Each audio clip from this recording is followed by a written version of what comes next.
Good morning from Fast Company. Here's our daily look into what's driving today's creative business leaders. 5 Reasons Why Innovation Fails and What to Do About It by Stephen Hinch. Senior leaders at every company know that being able to innovate successfully is critical to their future. But too few of those leaders truly understand how to foster innovation across all segments of their organizations. Innovation is not just the purview of a few super smart individuals walled off in an ivory tower, isolated from the rest of the company. Every employee, from the stockroom clerk to the senior design engineer, can contribute to innovation if they believe it's valuable to do so. And not every innovation idea needs to be as disruptive as the iPhone or generative AI. Even incremental innovations can add meaningful value. Companies shouldn't limit their view of innovation only to projects targeting the next big breakthrough. Open it up to a broader swath of ideas from large to small. Here are 5 reasons why innovation initiatives fail and what to do about it. Number 1, lack of commitment from senior leadership. It takes more to inspire innovation than senior leaders who give speeches to employees or highlight it in annual reports. Employees need time, resources, and support to explore ideas outside their day-to-day responsibilities. During my tenure as general manager for a tech company's communication hardware, I targeted 5% of the overall organization's time for blue sky innovation, the phase where ideas were being initially explored. I didn't expect this to be time employees could use in secret, but rather a plan agreed upon between employees and their manager to pursue an idea. I also knew that not every idea would be successful. Rather than penalizing employees when an idea didn't work out, I used it as a learning experience to improve our ability to innovate in the future. I knew that nothing would discourage innovation more rapidly than for employees to believe their careers would be damaged if their innovative ideas were not successful. Number 2, employees don't understand your objectives. Innovation thrives when employees understand their company's business, its mission, priorities, and core values, and believe they can make a difference. Without this context, any useful, innovative ideas they come up with will be due to little more than blind luck. Some senior leaders hesitate to share this vision. They worry that if an employee leaves to join a competitor, they'll share what they have learned with their new employer. But you don't need to share trade secrets. Think of what might be shared in a public company's annual report, information that helps employees connect their work to the broader mission. This is especially important for those who are not involved in strategic planning. Manufacturing staff or clerical personnel can have valuable, innovative ideas, but they will often only share them with their managers if they think they will be supported.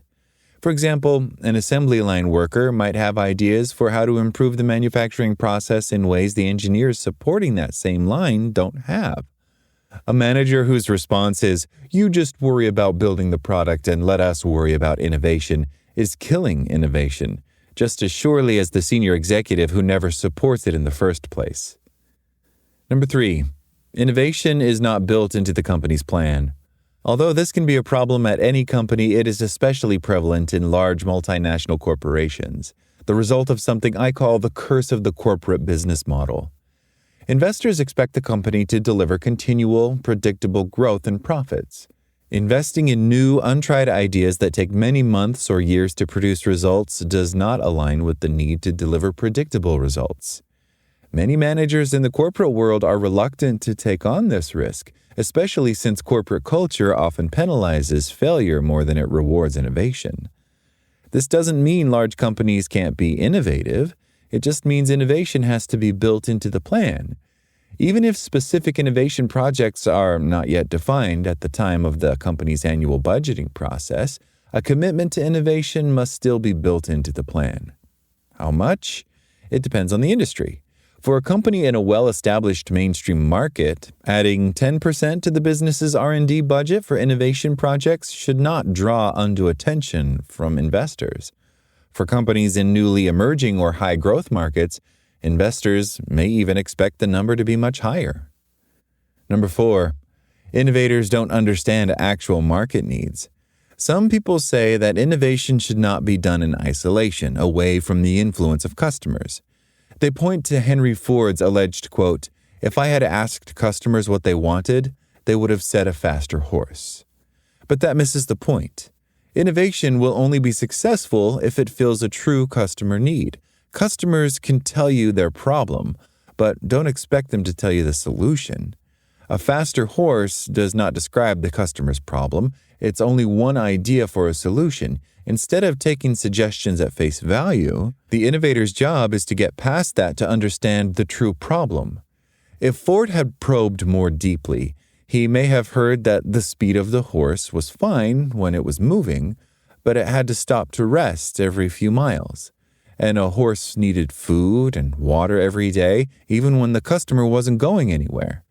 With this insight, he would have understood the customer's true problem and been in a better position to be truly innovative. Ford's lack of attention to customer needs wasn't a problem when he introduced the Model T because there were few alternatives, but continuing to ignore the customer is what caused Ford to lose market leadership to General Motors in the 1920s and never recover. Number 5. Innovation projects are managed incorrectly. Innovation projects can't be managed the same way as a revenue-producing business unit. Truly disruptive innovations may take many months or years to deliver financial results. A better approach is to structure the innovation project as an in-house startup. The project is measured not by monthly financial results, but by its ability to deliver to the metrics the team has committed to on the schedule they have promised. In the early stages, the focus should be on answering fundamental technical and market questions, so the metrics may only cover the next month or next quarter. As confidence grows and the probability of success improves, a longer-term plan can be estimated. That's all today from Fast Company. Talk to you tomorrow.